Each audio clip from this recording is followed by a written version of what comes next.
என்னை நேசிக்கிறேன்னு சொல்றிய, எனக்காக உன்னை வான்னு கூப்பிடுறேன், பீச்சுக்கு போலான்னு வரியா நீ? என்னை நேசிக்கிறேன்னு சொல்றிய, ஒரு மெசேஜ் பண்றியா நீ? எனக்கு ஒரு மெசேஜ் பண்றியா? ஒரு ஹாய் மெசேஜ் அனுப்புறியா?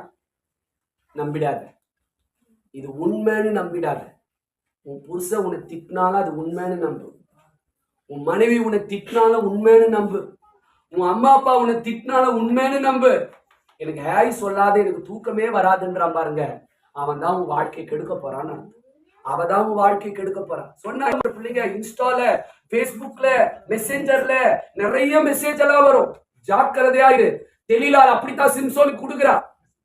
டெய்லி கொலை பண்ணாலும் அவனுக்கு மொட்டை அடிக்கிறது கூட தெரியல, நிம்மதியா தூங்குறான். அந்த மாதிரிதான் சில காரியங்கள் நம்மளை வந்து ஏமாத்தும். வாழ்க்கையில நமக்கு அவமானம் வரப்போகுது, நம்ம அசிங்கப்பட போறோன்ற எண்ணமே நமக்கு வராது.